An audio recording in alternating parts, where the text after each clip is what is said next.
రాజకీయంగా చైతన్యవంతం కాకుండా దొరలు దొరసాన్ల గడిల దగ్గర కావలుండాలనేటువంటి మైండ్ సెట్ తో ఉన్నటువంటి కల్వకుంట్ల కవిత గారు ఇలా బీసీ రాజకీయ పార్టీ రాబోతుందని ప్రకటించిన గంటన్నరలో వాళ్ళ తీన్మార్ మల్లన్న పైన హత్యాయత్నం చేయించిందంటే కల్వకుంట్ల కవిత గారి ఆలోచన ఎట్లా ఉందో మనం అర్థం చేసుకోవచ్చు. కల్వకుంట్ల కవిత గారు ఈ సందర్భంగా చెప్తా ఉన్నా, మీరు తెలంగాణ రాష్ట్రంలో గట్టిగా 1,00,000 మంది లేరు.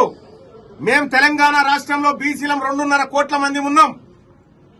నీవు మాతో తలగొక్కొని నీ రాజకీయ సమాధులు కట్టుకోకు. నువ్వు రాజకీయం చేసుకో. మీ నాయన మీద కోపం ఉంటే, మీ అన్న మీద కోపం ఉంటే వాళ్ళ మీద ప్రదర్శించు.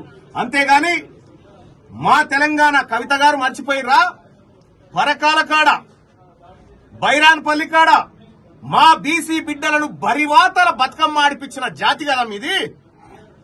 మా బీసీ బిడ్డల ఆత్మగౌరవం కోసం పోరాడుతున్నటువంటి మా పైన హత్యాయత్నాలు కూడా చేయిస్తావా? మా పైన దాడులు చేయిస్తావా? ఖచ్చితంగా దీన్ని ఎదుర్కొంటాం. ప్రజాక్షేత్రంలో కల్వకుంట్ల కవితను రాజకీయంగా సమాధి చేసి తీరుతాం. అలాగే ఈ దాడి ఏదైతే జరిగిందో నా పైన కాదు, నా అనుచరుల పైన, చాలా మంది పైన దాడులు చేసిరో దీనికి తప్పకుండా న్యాయస్థానాల ద్వారా వాళ్ళకు శిక్షలు పడేలాగా మా వంతు ప్రయత్నం చేస్తాం. తెలంగాణ రాష్ట్రంలో బీసీ ప్రజలారా ఇది జరుగుతుంది. ఒక్కసారి బీసీల పార్టీ అంటేనే వాళ్ళ గుండెలు అదిరిపోయి హత్యాయత్నాలకు దిగుతా ఉన్నారు.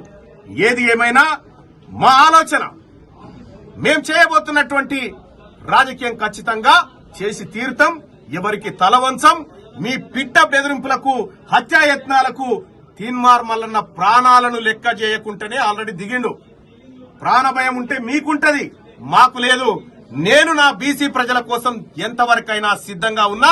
వాళ్లను రాజకీయంగా ముందుకు తీసుకుపోవడమే మా లక్ష్యం. దాదాపు ఇక్కడ మా సిబ్బందికి 15 మంది దాకా దెబ్బలు తాకినాయి. వచ్చినటువంటి విజిటర్స్ ఎవరైతే ఉన్నారో పాపం ముసలోళ్ళు, వాళ్ళ మీద దాడి చేసినారు. వాళ్ళకు కూడా 10 మంది దాకా గాయాలు జరిగినాయి. చాలా అన్యాయం, దుర్మార్గం. సార్ మీరు ఫిర్యాదు చేయడానికి డీజీపీ గారికి వెళ్తున్నారంట. డీజీపీ దగ్గరికి వెళ్తే నేను ఏం చేయాలి? ఇప్పుడు ఆమె ఏది తెలంగాణలో సామెత ఉంటదిగా, మొగని కొట్టి మొగసాలకు ఎక్కినట్టుగా. రక్తపాతం ఏమో నా ఆఫీసురా. దేనికోసం డీజీపీ ఆఫీస్ కు మీడియాను అడుగుతా ఉన్నా నేను. మా పైన హత్యాయత్నాలు చేసి డీజీపీకి ఫిర్యాదా?